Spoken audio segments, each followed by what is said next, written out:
Hello and welcome to the Inside Elland Road Podcast. I'm Chris O'Connor and I'm joined by Graham Smith. It's been quite a while since we talked, Graham. I feel like there's loads to get through. But firstly, how are you doing?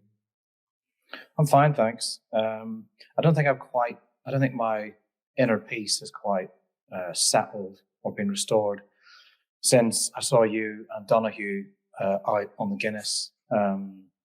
Which made me about as comfortable as getting a text from Mrs. Smith saying, "Oh, I'm just out with your ex, discussing patterns of behaviour and character flaws." I did not like that. It was quite therapeutic, I will say. It was illuminating. So Graham is referring to. I put a thing out on Twitter just saying if anyone was in London to watch the Leeds Man United game. A couple of mates kind of let me down in the last minute. Couldn't make it in time. And so anyway, I was at a bit of a loose end. I thought, this is the sort of game where just be nice to watch it with Leeds fans rather than kind of like finding the pub on your own. And also, just for safety, being in London, watching Manchester United, you want to make sure you've got some allies. Shout out to James Scully who replied on Twitter. Then Joe Donahue sent me a message as well. So we watched the game in Hammersmith. I actually had my Leeds shirt on. I thought, Joe's quite a big lad, so it did kick off. I felt like, no, he's not. We're safe. It was good fun, really good fun. And I've learned a lot about you, Graham, as well, but we'll keep that. Keep that to yourself. Man United, I feel like, what do I feel like? I feel like I was a little bit disappointed with it. But at the same time, I think that shows how far Leeds have come. That they got a draw against Manchester United, but it wasn't quite the blood and thunder that we were expecting, really. It wasn't like a derby, was it? There weren't really tackles flying in. Thought Anton Stack might get it going with that early sliding challenge, but it never really fizzed or crackled, did it? And ultimately, I was proven right again with a draw. You predicted a win for the first time. You predicted a win. That's right. You got off the fence. Maybe you should have stayed on it. But I was watching, obviously, on a big screen in a sports bar, but you could still hear like the commentary and atmosphere. It did feel like it was a bit, I don't know, I felt like we're watching the first half and it just seems a bit flat. And whether that's the morning kickoff or, no Ampadu and Rodon, sort of takes a little bit out of that like kind of heartbeat leadership from the team. But something didn't quite feel, I don't know, I was so looking forward to this fixture. It didn't quite, like you said, live up to the kind of expectations until maybe the end. And one thing I do want to say is I remember saying, I think it was about the 85th minute, whenever he made the subs and really went for it, I remember thinking that I am not happy, but, I would accept losing this game, having gone for it, rather than making defensive subs and trying to take a point. I think, credit to Farke for reading the room in terms of like Leeds fans wanting to win that fixture so badly, because it's been, how many years now? Like 15 odd years, I think, since we've beaten them, and more in the league. So shout out to Farke for going it. When that ball left Perot's foot, I was on my feet. I thought that was going straight in the top corner. And in another world now, Joel Perot and Brenden Aaronson have a lifetime of corporate work at Elland Road talking about that game. But they've kind of been robbed of it in that moment. But it was a good point. Like you say, it shows how far we've come. A lot of what we talk about, I guess, is going to be contextualised by two matches. But Aaronson was the name I wrote in both of them because that was a great goal. Yes, it really was. And it's so funny because Struijk, gets the assist, but he plays this ball and his body language said to me, "Oh, that's hopeless. I've given up any hope of that reaching a Leeds player." And you got the sleepy centre back, and then Aaronson just makes up the ground on him and appears like I don't know if anyone's watched The American Office, but there's a scene where Dwight gets startled by Angela, like turns around and she's right at his elbow, and he exclaims an expletive. it was like that. Aaronson just suddenly at your elbow where you least expected him. And that's the bit that we all know he can do. Like he gets in great positions. He runs his backside off. He covers distance. He annoys teams. He's always on the go. He's always busy. Sometimes you just want him to not be quite so busy. But the bit of his game that we've been most critical of and that I've been asking for, and just days before this game was saying that his shooting still annoyed me, then he just produces this calm as you like finish. It was fantastic. Really, really great goal. Really composed from Aaronson. And, he deserved that moment, to run to the fans and to feel the acclaim. Yeah, and it would just have been, if we'd have won, it'd have been so lovely because that moment then gets kind of immortalised. And I guess this is becoming maybe a little theme of kind of, conceding after going ahead. And there was a period where we were conceding after the second half, and then we've addressed that and seemed to have improved in that respect. And there's always things that kind of arise in the season that you deal with, but it seemed like, it felt like a minute passed, I don't know how long, maybe a couple of minutes, then they go up and score kind of similar-ish goal. And look, we'll get on to Perri when we do the Newcastle game as well. Maybe we should have kind of a separate chat. And I'm going to make a bit of a defence of him and maybe like a call for calm, because sometimes I just think the response is outrageous. But he was at fault for that goal. Like, I mean, he kind of makes the decision for Cunha, doesn't he? Like the way he comes out. But yeah, it's just really disappointing because we couldn't even get a chance to kind of bask in that beating, that like leading for a bit. Yeah, I feel like that kind of sucked the energy out of Elland Road a bit. They had their moment, and for about 2 minutes, 3 minutes, they thought, we're going to beat Manchester United here in the league. And Brenden Aaronson is going to be a match winner. And then just, a pretty innocuous ball into the area. He's running away from goal. Bornau can't get there.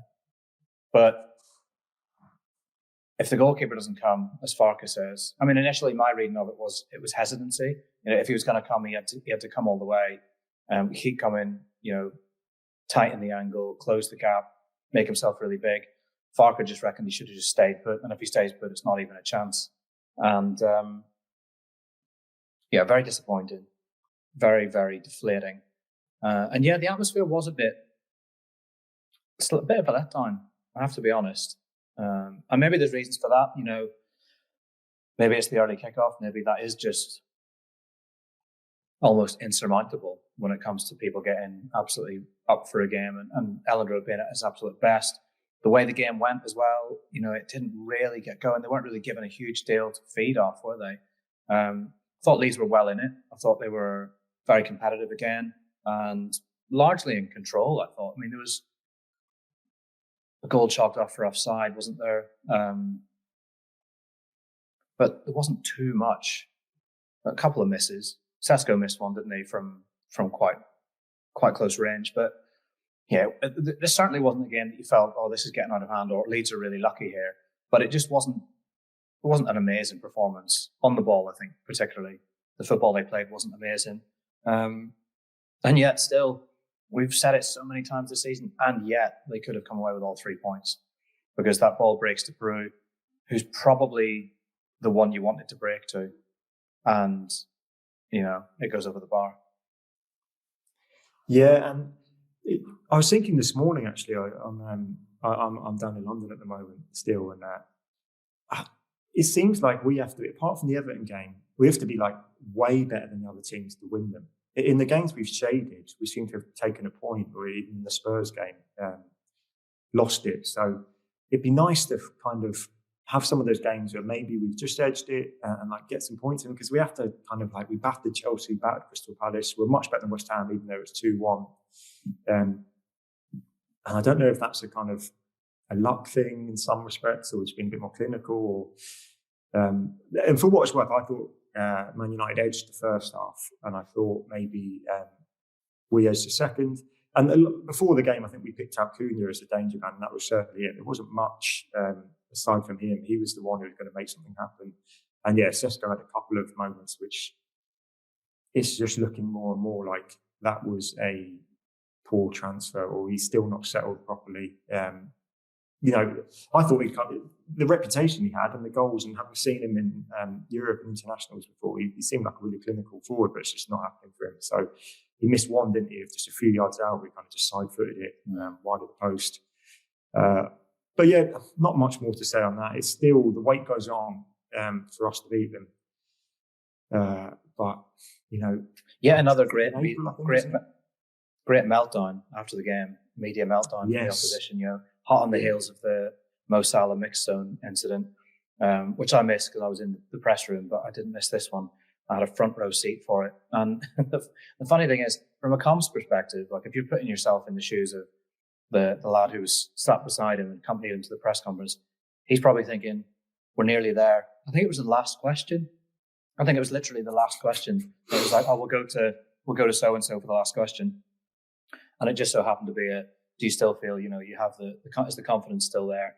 And Amarin just lost it. Like, he just lost the run of himself. And he's saying stuff like, you know, I'm the manager, not the head coach, you know, for 18 months or until the board makes a change to replace me.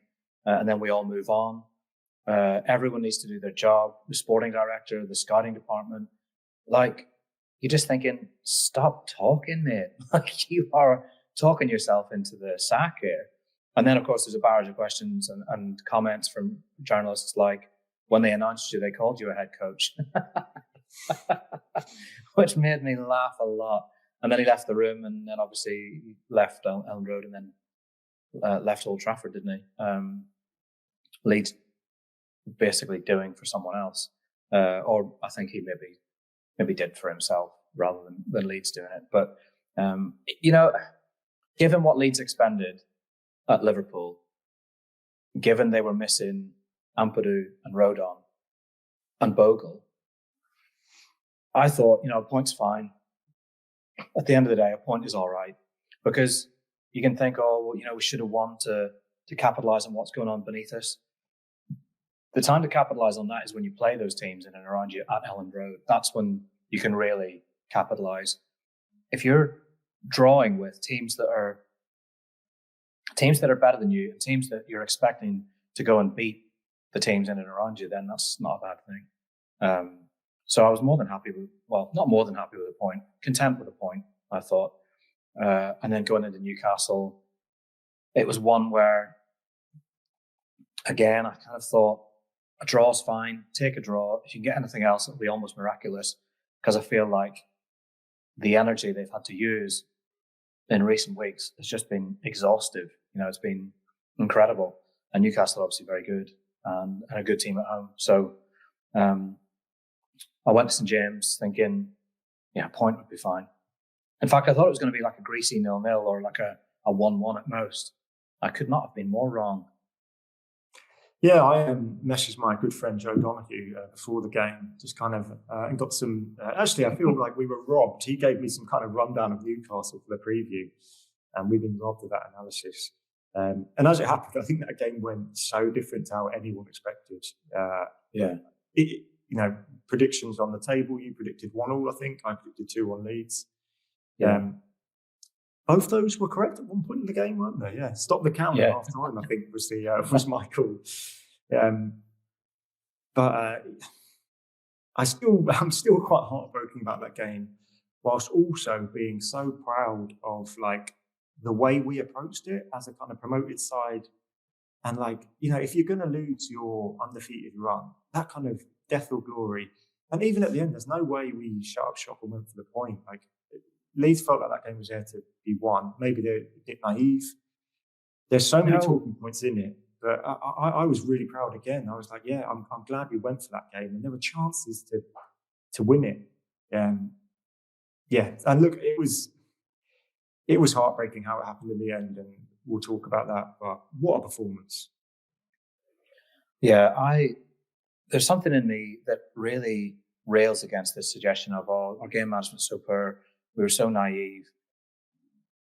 They probably could have switched on and dealt with the throw in and the ball into the box better. Those things are true. But don't you want your team to go for it? You know, having led 3 times, don't you think we can score goals against this Newcastle team. They've had to substitute 2 of their centre-backs. They've had to change their shape. They've got a kid, up against our big striker. You want to go for it and pick your moments to actually go and have a bit of a crack in the last minutes. And I felt like Leeds did that. And had it not been for Mecha lacking composure, like if he just slides that ball across the box, Okafor has a tap in at the back post. Leeds are 4-2 up. And then I think they win that game. And then you also have the moment where he nips in and he gets the loose ball and he slips and he can't quite find a player or the goal. And then Okafor puts a ball right through the box. And Mecha can't get on it. No one can get on it. Leeds were so close to winning that game. And then everyone is talking about an instant classic and Farke's brilliance and his substitutions and all of that. But sometimes it just doesn't happen. Sometimes you miss the chance and then the opposition are very good and they're putting relentless crosses into your box. They're going to have pressure. They're going to have moments on the ball because they're at home and they're very good. And they've got some great players. And Harvey Barnes is just captain inevitable against Leeds. It follows him around like a bad smell when he plays against Leeds. You just know he's going to do something. And he did. But what a game. I just felt it was an incredible game. And I liked that Struijk came off the pitch with a face like thunder, right? And he wasn't the only one. Some of them looked absolutely bereft at full time. And I like that because they've come away from Newcastle, Champions League side, sitting in 6th, feeling like we should have won this game, not lost it. We were good enough to win this game. I think that there's an element of carrying on the momentum from recent weeks in that performance and in the way that game went.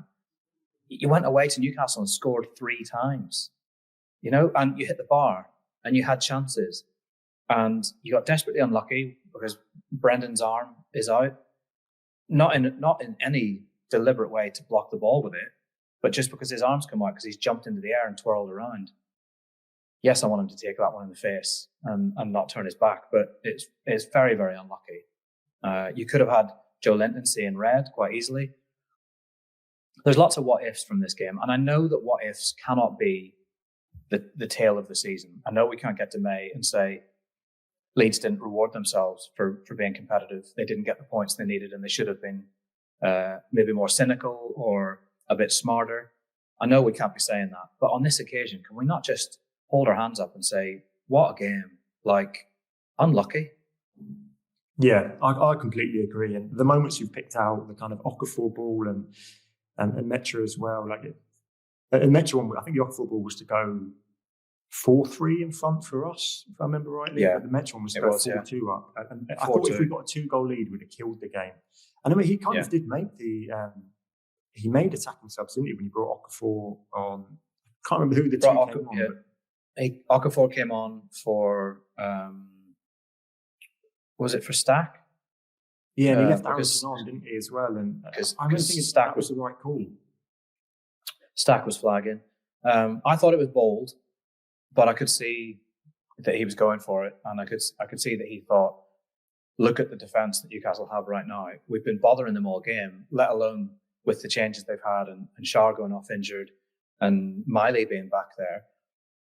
Let Okafor run at them because there's going to be space. They're going to be attacking. There's going to be a chance on the counter. I could see the logic in that. Maybe Tanaka was the right call for a bit more of a foot on the ball. I don't know. It's very, very hard to say, and nobody can be certain that sees out the game because let's not forget, Al Tanaka has shown himself to be quite susceptible to big emotional environments. He fails that, and he has lacked composure in moments late on in games when he's either come on or he's been on the pitch.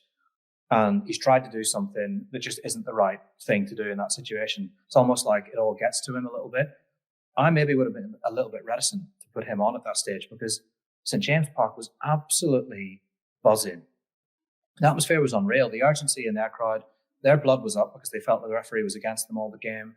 It would be a big call to put him into that, knowing what we've seen from him in the past. It's not like you bring him on and you're absolutely guaranteed that he's going to be ice cold, Rolls Royce, just strolling around the pitch, keeping the ball, taking it away from Newcastle players, keeping Leeds ticking over. You don't know that that's what would have happened. But I could see why I brought Okafor on.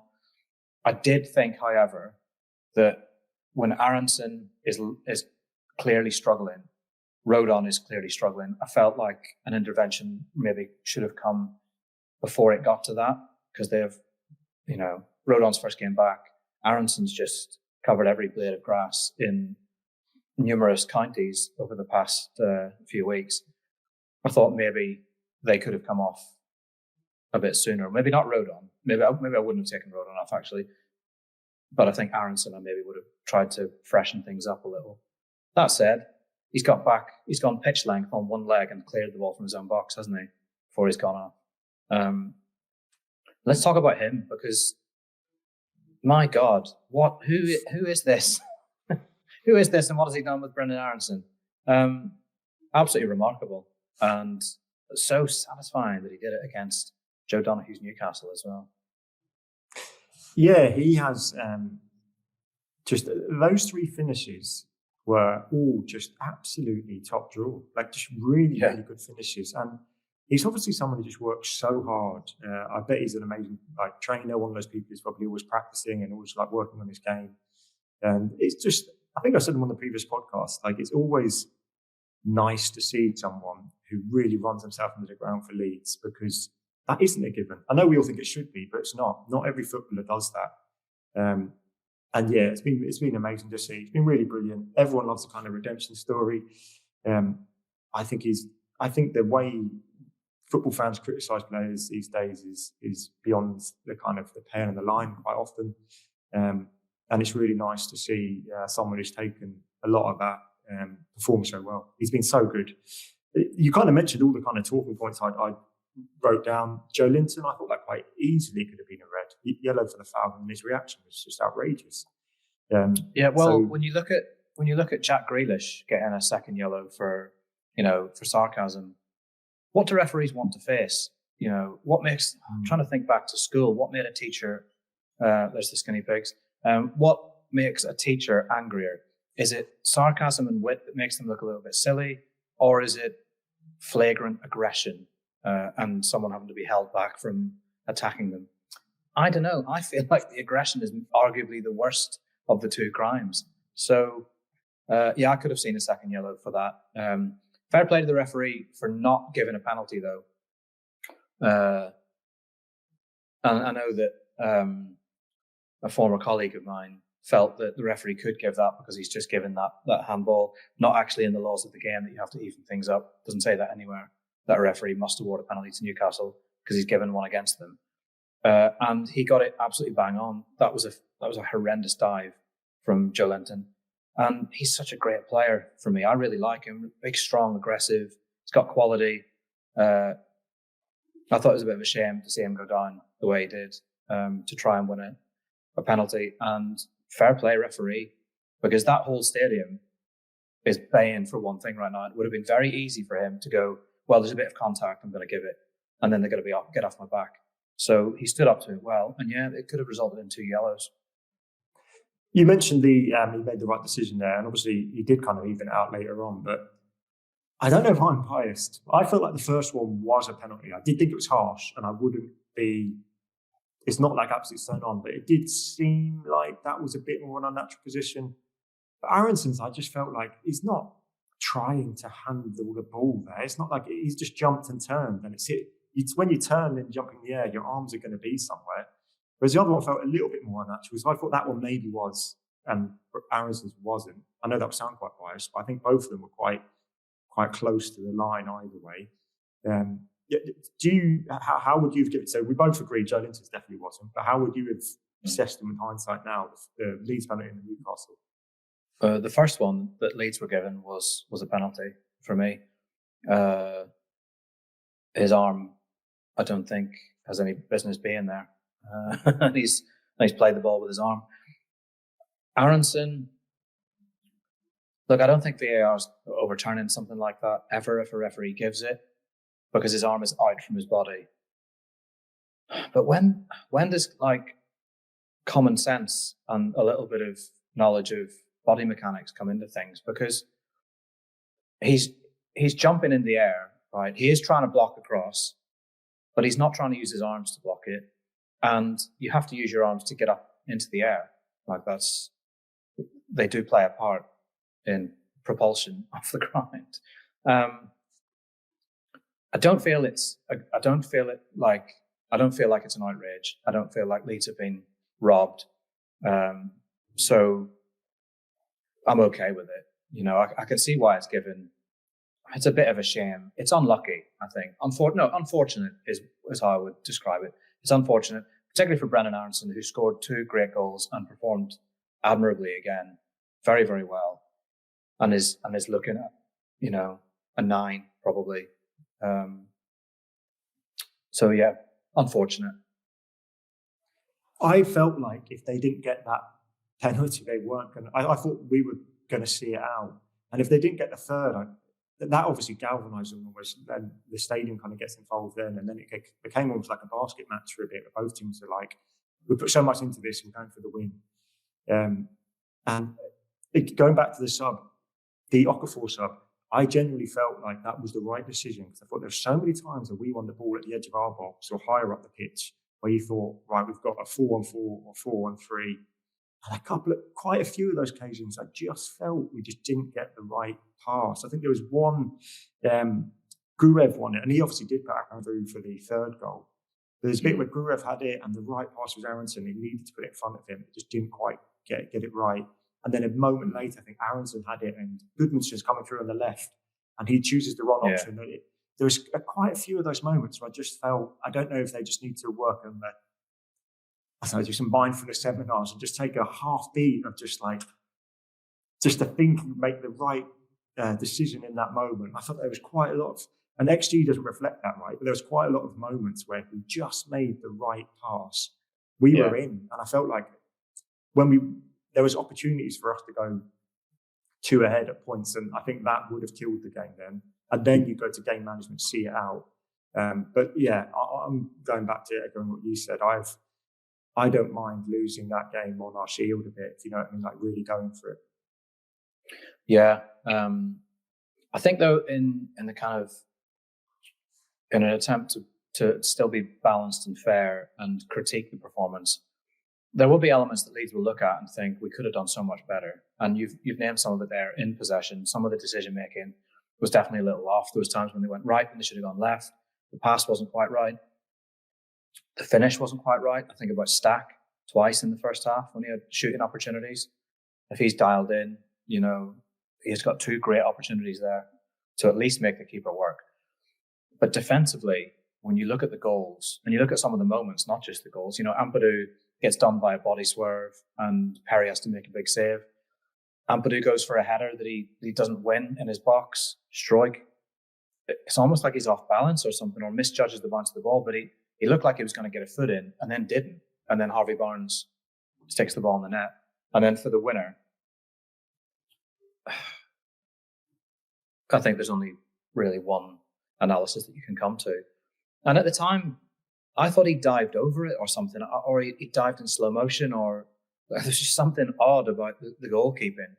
And then when you watch the replay back, you see that frustratingly, he got a hand to it, but it's like he reacted too slowly, too late. There was something in his reaction that wasn't quite right. And I think Daniel Farke was bang on when he said it was savable. That's a shot that you would be expecting your goalkeeper to save. And we have been here before with this football club. And I just don't know that you can say that Lucas Perri has yet shown himself to be an upgrade of any sort on Carl Darlow. Maybe I'm not a goalkeeping expert, so I'm always a little bit, as people would say, you're not a football expert, Graham, but I'm particularly not a goalkeeping expert. So I'm always feel like we're on slightly shaky ground when we judge what should be saved and what shouldn't be saved and what a keeper should and shouldn't do. But his manager was happy enough to come out in public instantly after the game and criticise him over that, just as he criticised him for the Manchester United one. And I don't know. I think back to what Carl Darlow was doing, and I think, is Perri doing anything above and beyond that? Distribution-wise, no.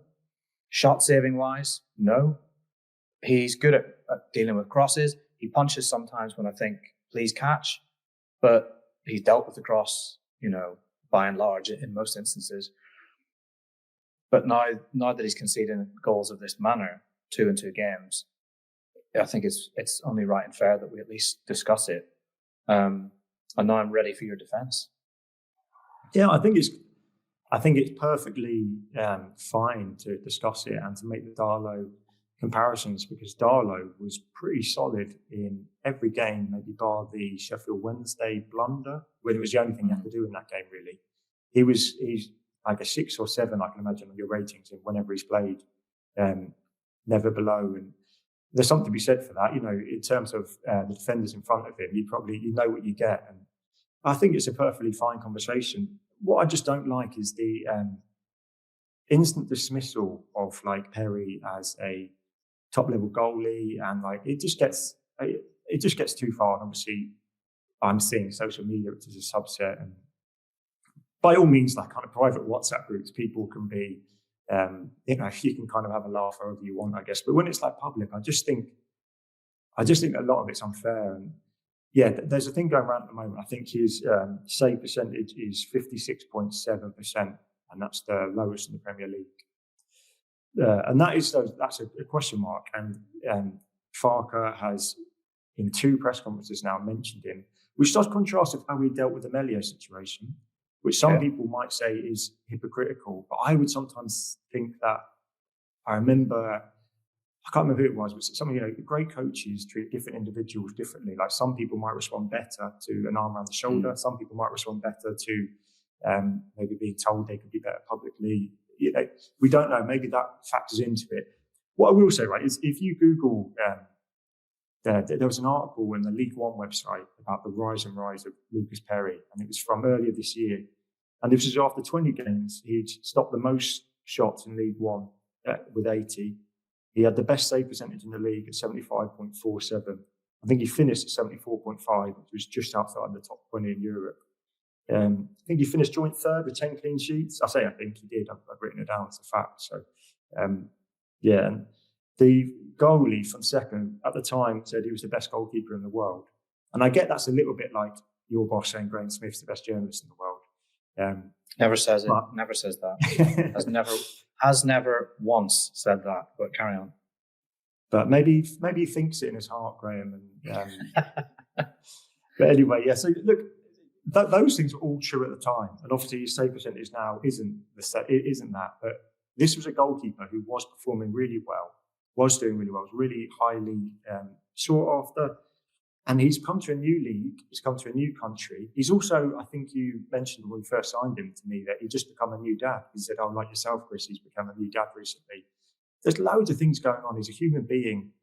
It's not, it's kind of a call to, it's probably, shouting into the wind, but it's probably easier for me to, I'll probably get more stick for defending him than I would if I kind of put the boot in. But it's just not how I like to do it. It's not who I am. And I just think he is a human. He's made a few errors in a couple of games. I didn't think they were clangers by any means. I thought he must have been slightly unsighted on that turn, because there's like 3 or 4 bodies around, and it looked like he'd listed 0.1 of a second delay, then he couldn't quite get a strong hand on it. And I just think, I don't know, I just don't like how we just immediately kind of round on people. I think I just wish we were a bit more supportive in general. And I really like the fact that when you came in, when we were trying to sign Igor Perjan, he was on the phone with him trying to get him to sign, and he seems like quite a good human being. And I'm not going to write him off after a poor run of form. Darlow will start on the weekend, and if Farke decides Darlow is going to come in to steady the ship, I can understand that decision. But I'm not going to write Perri off or dig him out on there, because I just think he's made a couple of errors. I don't think they were awful. He made some good saves in that match. There are periods when Newcastle, I thought Leeds were better for large parts of it, but I feel like when Newcastle had their moments of pressure, they really created a lot of kind of moments. There was some chaos in the box. There was bits in the box which looked like the opening scene of Saving Private Ryan. There were like bodies everywhere, people on the floor. And he made some good saves in that period. He's been at fault for a couple of moments which have cost us. It's such a small sample size, so much of the season. So I'm sticking by him. that's my defence and call for a bit more calm. There's a couple of things I'd say. First, it's Liga, not League One, so jot that down. Secondly, how are we ever meant to get more likes and subscribers if you don't have performative anger?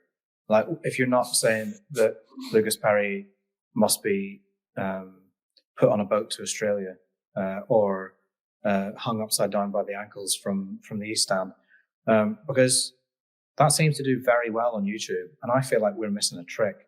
So if you could just do another segment now that will clip in which you say that you need something terrible to happen to him and Leeds need to go and get James Trafford instantly. Also, I see it slightly differently to you in that I think you make some very good points, but I also think if an outfield player had a little bit of a serious dip in form and it cost you 2 goals, you're probably looking at swapping him out. So I don't mind seeing Carl Darlow win at Derby. I think that was always going to happen anyway. But I almost wouldn't mind if, there's nothing wrong for me if Darlow plays really well against Derby County and Darlow staying in net. And I quite like it if the goalkeepers have to duel for the possession. Like, I'm not saying swap them in and out every game. But what's wrong with Darlow having a run if he's in good form? Because to me, there's not that much between them. It's up to Perri, really, to prove to Farke that he should be the man. Now, I don't think Farke... I am slightly surprised that he has criticised him so openly, because he doesn't tend to do that. He does with certain individuals, and I think you're right. I think it's because he senses or perceives that they can handle it, or this is how to get the best out of them.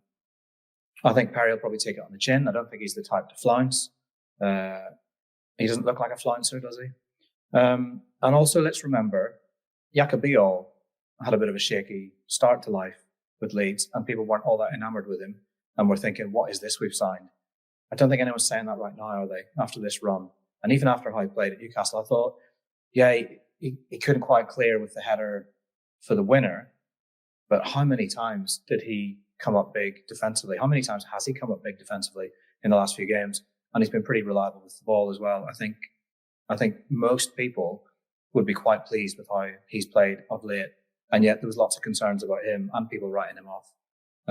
I think people are too quick to write players off.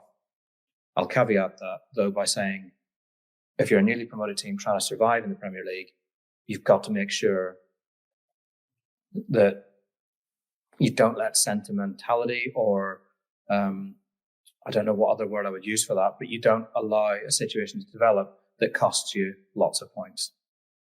I think that's completely fair. I think your Darlow point is fair. I see goalkeeping slightly differently to outfield. Yeah. Sounds like you change in mid-game. It's 25th minute and Smyth's changing the goalie here again. He's using his third goalie for the match. I think they're fair points. And you know what?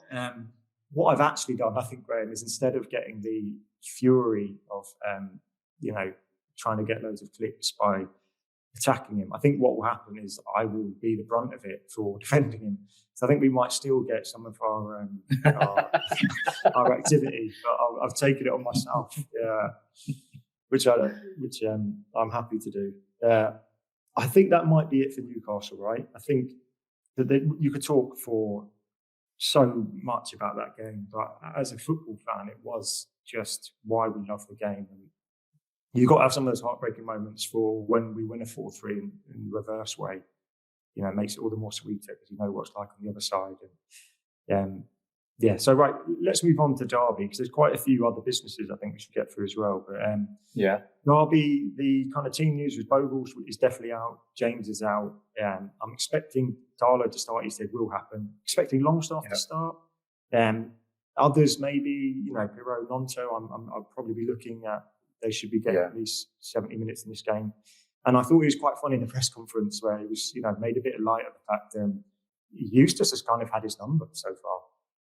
Yeah, he has.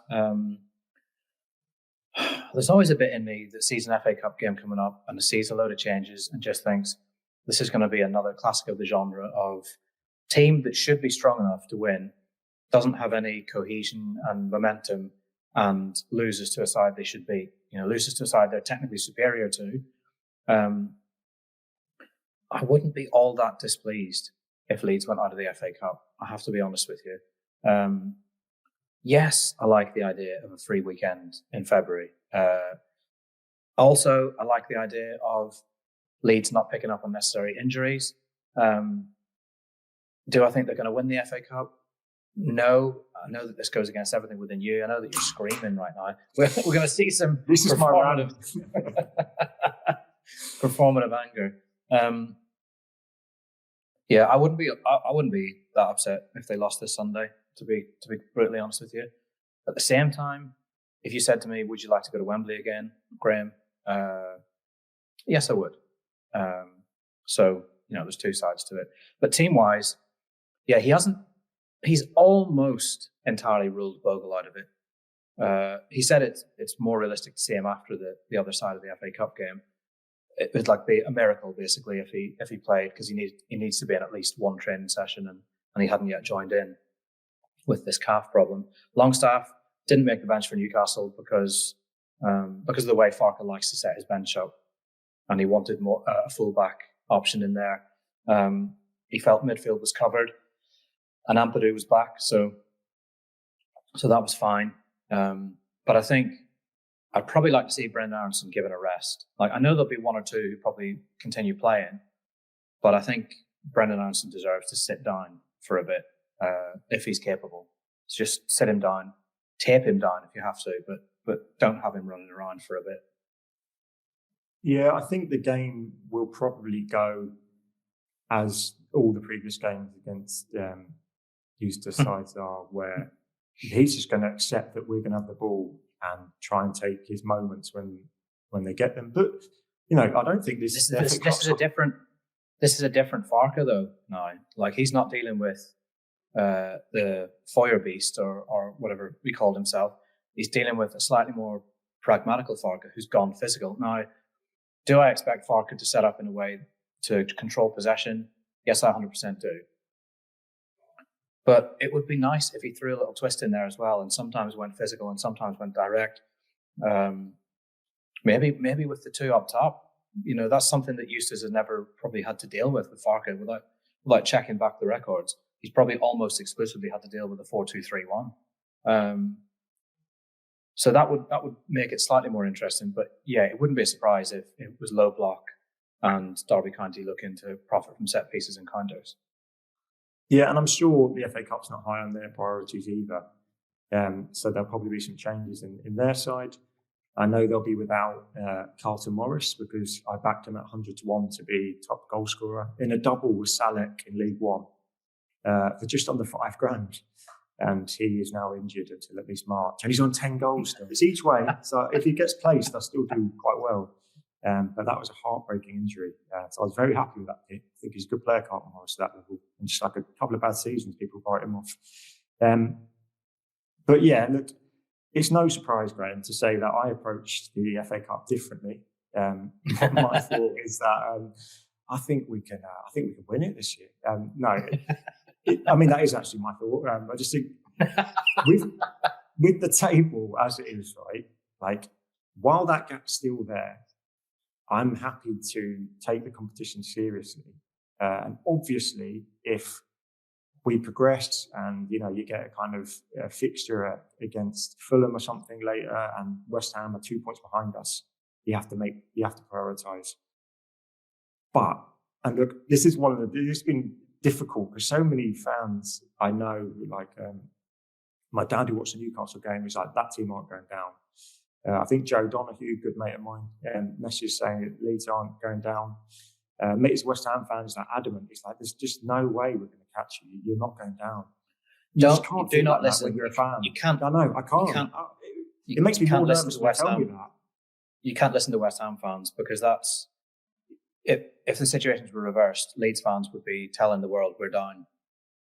Just like Leeds fans. Well, not you, but other Leeds fans, like they were telling the world we're not going up. Playoffs again this year, not going up after 2 draws last season. So Yeah, I wouldn't listen to West Ham fans. What a time of it they're having, by the way. Like, I know we expressed some sympathy for Wolves. At least Wolves have had a little bit of joy of late, to sink their teeth into. West Ham thought they were going to have a bit of joy and then had it snatched from them against Nottingham Forest. 2 honking sides in that game. And that's further ammo for my argument that Leeds fans should look at that Newcastle game and try to see through the heartbreak. 24 hours earlier, your relegation rivals were having an instantly forgettable game and you had an instant classic because your team is good enough to have instant classics with Champions League outfits. It's not looking good for West Ham, is it? It's not, but, as a fan, you just cannot, until it's mathematically certain, even if there is needed a 10-goal swing in the last 2 games, you're not going to relax until it's finally over the line. That said, I think we should go for the FA Cup and try and win it. And I just, it would just be nice. And I don't know, I think as a football romantic, I remember being a kid watching the FA Cup and it was on terrestrial, and it was just a kind of magic around it. And you just kind of dream of having your day at Wembley. So why not? I don't think Derby will put out a super strong side. I think we can put out a strong enough side to beat them, and then you can see what the draw is. But the key is obviously still the Premier League, and we have Fulham, Everton, and Forest, I think, in the next 4, with Arsenal in there as well. Arsenal at Elland Road, and they might be due their annual wobble around then. I don't know. So look, there's points in the next fixtures, and if we can get points and put further distance, we can maybe start to relax, and maybe the FA Cup then looks quite enticing. Yeah, maybe. I wouldn't like the thought of relaxing at all at any stage, because this is Leeds United Football Club. We haven't discussed, and I know you're probably itching to ask it, we haven't discussed transfers yet. And I know that people are not quite at the screaming like Nazgul in frustration stage, because we're only on January the 9th. The way it's been described to me is that there's work is ongoing. There are some slow burning options that they're looking at. Things can obviously change in an instant. Something that you thought would take time can suddenly come to fruition, or it can suddenly vanish and disappear. So caveat everything all the time in a transfer window. But the thinking at Leeds is still between 1 and 2. 1 to 2 additions, I think, is what they're aiming for, hoping for. There's still, and I don't ever like to put this forward because nobody likes to be the bearer of bad news, but there is always an acknowledgement at Leeds that they might come out of the window without. I think that would be a mistake, because I think insurance is important. Even if you can't get a player that significantly strengthens the starting 11 for this team, I think you could still improve the squad options and improve the depth, because we've seen over the last couple of weeks, though they have come through it really well, we have seen how quickly things can be almost stretched, with an injury or two. And you don't want to head into the first week of February and then have 2 key players go down. And if any club can suffer that kind of fate, it's the club that lost both their defensive midfielders to serious knee injuries within the space of 4 days last season. It's this club. So yeah, no huge specifics yet. No gearing up for players holding scarves above heads as of yet. I think it's going to go a little bit deeper into the transfer window before we see anything happen. Yeah, I'm in agreement with, I think it would be a mistake to not get any. Obviously, the rest of January will dictate how pressing it is in terms of Premier League survival. 8 points, maybe it's a Leeds fan in me, but you just think, if West Ham get 4 points in 2 games and we lose 2 close ones, 4 points is then, that's scary. That's very close. So I'm not taking survival for granted at all. Until it's kind of settled, I am going to be nervous. And, just with Leeds, you just have this fear that it's never going to be easy. But I think lots of clubs have that. Okay, so that's transfers. You've kind of dulled my enthusiasm again, Graham. Well done. Let's move on. Oh, yeah, one thing, you mentioned the skinny picks, right? I'll hear them there on cue. I just want to say, because there was a comment that someone had said that they were convinced that there was a Newcastle twang to to the squeaks, but having seen Joe Donahue in the flesh, I can confirm that he's not him. But I still can't confirm that it's not human, so I just want to have that on the record, just in case that day comes. But yeah, so a couple of kind of other pieces of news. Perot might be going to the World Cup, I saw this week. Yeah, so he's... the cynic in me says he's waited until Suriname have got themselves into a playoff semi-final and then said, well, I'll play. But it is quite a nice story. Yeah, he qualifies through his dad. And he said that when he talked to his dad about it, he saw a twinkle in his dad's eye. And so he's been quite a few times and he feels connected to it. And for them, they're not looking a gift horse in the mouth, are they? If last season's championship Golden Boot winner says, I'd like to play against Bolivia, then you sign him up, don't you? So yeah, that gives us a little bit extra content, which is nice for an international break. So looking forward to March. But Joel Perri, the international footballer. I think ultimately you probably get to an age or part of your career and you think the Holland thing is probably not going to happen. For some smaller nations, it's much easier to get international football. When you're born in the Netherlands, I think it's very, very hard to play international football because they always have such incredible quality and some fantastic offensive players. So I wonder what Pascal Struijk's thinking amid all this, because Indonesia would have him in a heartbeat. Belgium wanted him, didn't they? But I think he was holding out for the Netherlands himself. And he's still maybe at an age where that's not, I certainly wouldn't say it's a pipe dream, because I think he's performing pretty well in the Premier League. And, you put him next to a Virgil van Dijk and let him pass the ball so beautifully off both feet. I can see it, I think. Maybe I'm a fool and a hopeless romantic, but I could maybe still see that one. Yeah, I would never describe you as a hopeless romantic, Graham.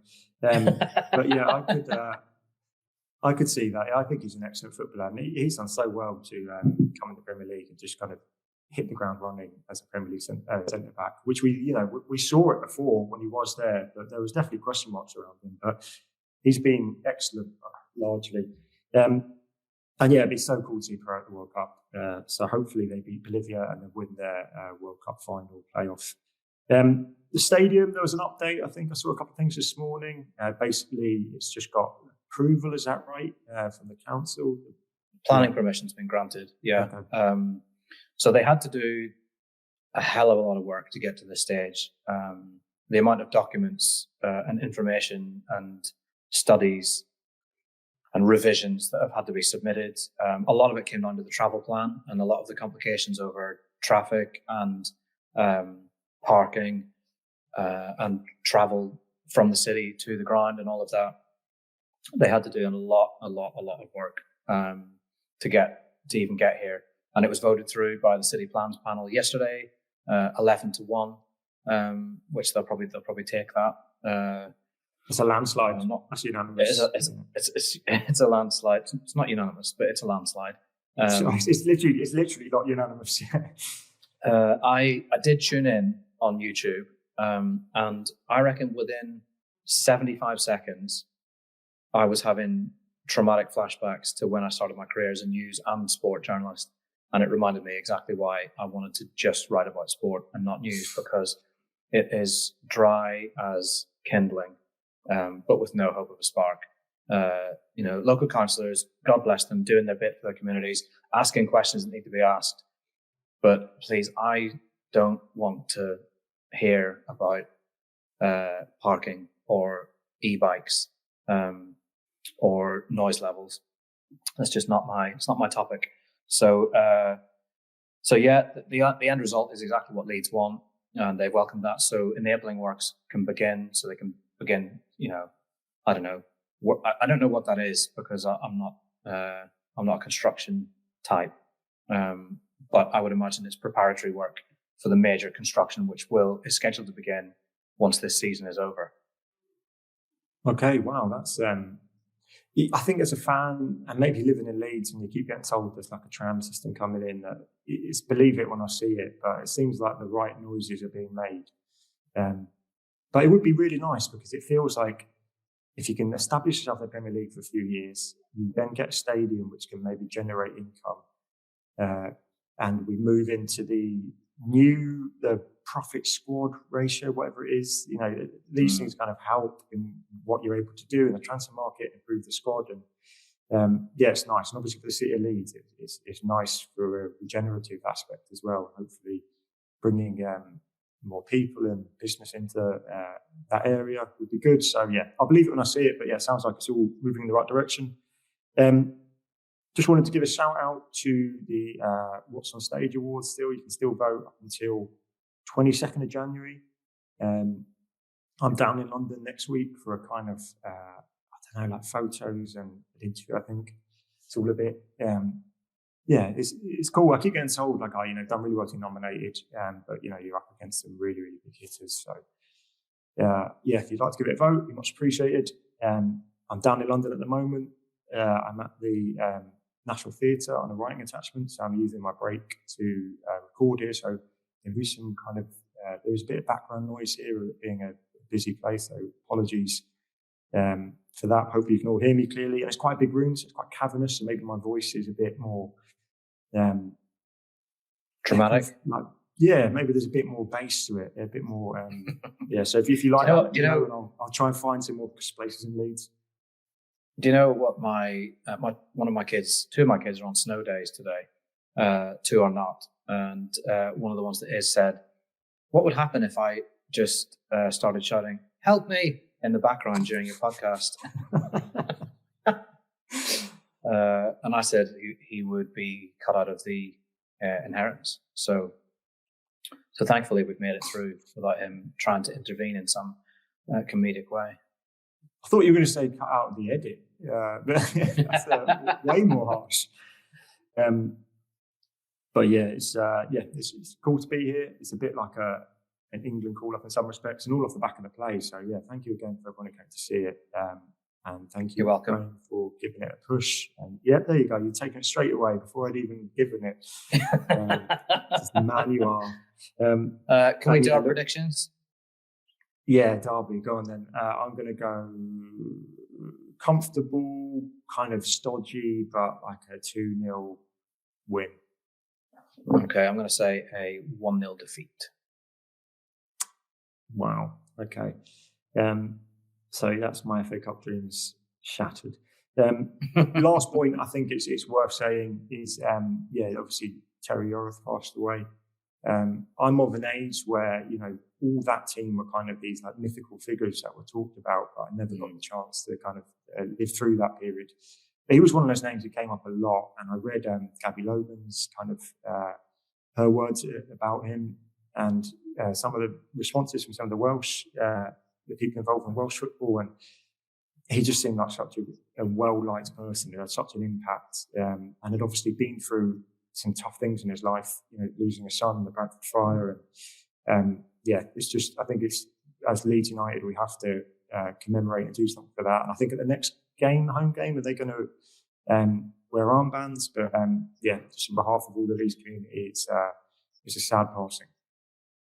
It is, yeah, and it kind of strengthens this feeling that the club really need to make sure they honour its legends and its heroes in a proper and permanent way, because it's not dramatic at all to say that with each one from that team that passes, a little bit of the connection to the kind of the modern day club is lost, and it's a horribly sad thing that Eddie Gray has to come out and pay tribute to so many of so many of the lads that he came through the ranks with and was in the dressing room with and went to war with on the football pitch and experienced some unbelievable times together, didn't they? And he has to come out and pay these tributes. It must be wearying for him. It must be tough. But his tribute was lovely, I thought. And if somebody is good on the football pitch, as Eddie Gray says that you were a good player, then I think we can take it as read that Terry Yorath was a very good player.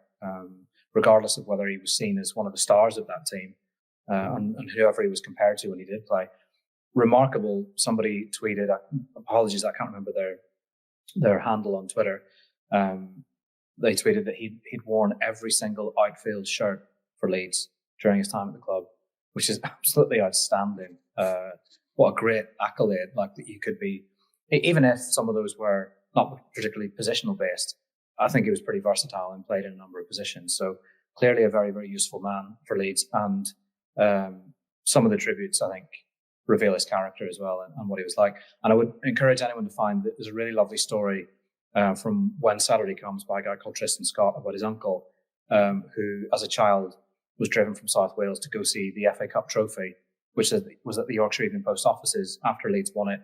By the time they got there, it had been taken back to Elland Road. And so they kind of speculatively turned up at the stadium, walked through an open door until they found a sympathetic kit man. And then Terry Yorath took over. And it's a really, really lovely story. So yeah, I'd recommend you go and read that. Oh, brilliant. Yeah, I'll do that possibly later today. Yeah, I went through quite a lot of the words about him, and you're completely right. Like his character kind of shines through, and yeah, seemed like a great person. So he will be missed. Okay, we will check in again next week after the FA Cup and previewing. I think it's the Fulham home game. Feels quite a long way away now, but yeah. Until then, I hope you all have a great weekend. Speak soon. Bye-bye.